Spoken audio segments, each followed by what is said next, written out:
Okay, so today's video is gonna be about the iPhone 14 Pro.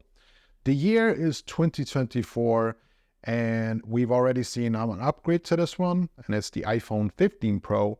And later this year, we're gonna probably get the iPhone 16 Pro.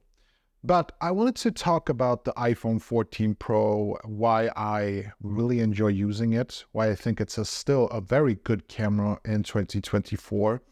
And I suppose that the main reason for that is that when I compare this to the iPhone 15 Pro, I just don't see as much useful features as I would want if I was to upgrade my iPhone. So, for example, it does have USB-C instead of Lightning port. That's very nice, but it's not going to make me want to upgrade my iPhone 14 Pro. Now, the iPhone 15 Pro, it shoots and log. That's a geeky term for people who, film a lot on YouTube and stuff like that. It's just easier to color grade and improve the image quality of an iPhone. But it's still like very snappy, it's fast, and it's useful in all sorts of situations where I doubt that the iPhone 15 Pro or the 16 Pro will improve in any way. It's a very bright screen. It's a fast screen. It's got that high refresh rate. And another feature with the iPhone 15 Pro is the action button, which honestly, I just don't see the point with that one. Personally, I really prefer the switch button on this thing, and I'm kind of sad to see it go, to be completely honest.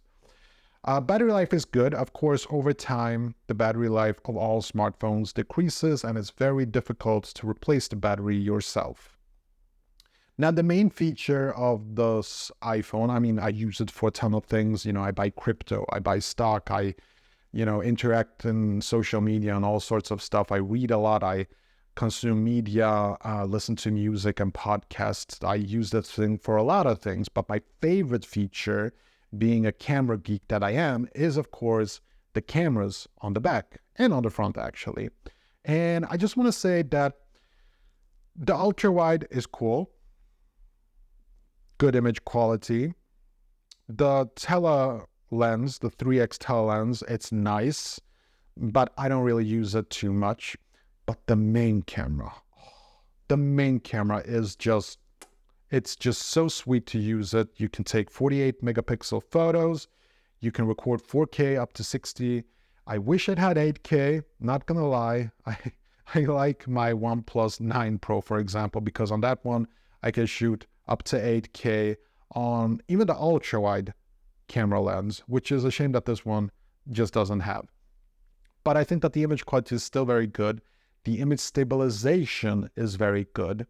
And I do like the front-facing cameras, but there is a voice inside my head that's saying, why could this front-facing camera could not get the same camera as the main camera on this thing? It would just be so much useful.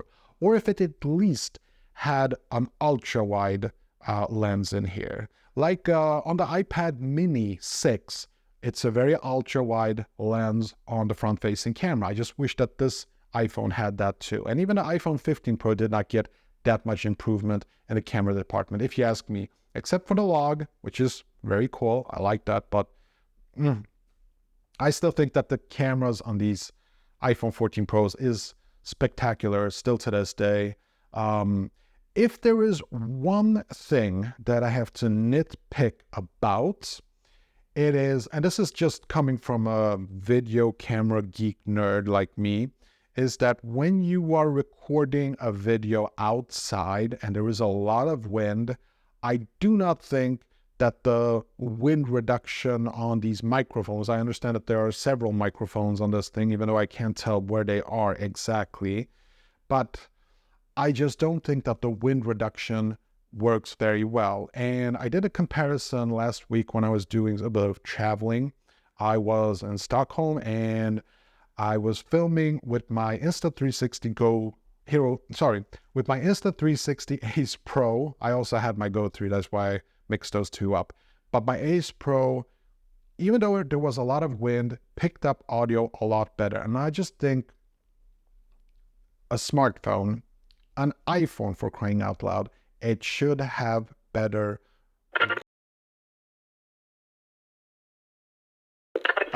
Sorry about that.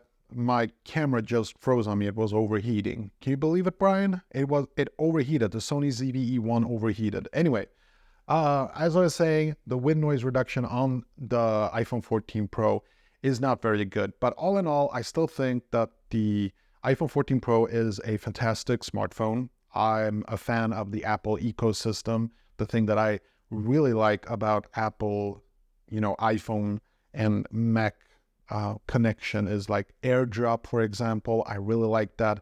I like the fact that I can start typing a message here and I can finish typing it on my computer. Just simple little things where I think that Apple simply does make really good choices when it comes to smartphones.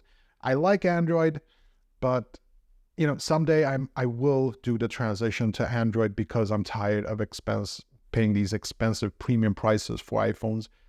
But this is a good smartphone. There is no question about that. Anyway, that's all I have for today. Hope you enjoyed this little video, and hopefully I'll see you in the next one. Take care. Bye.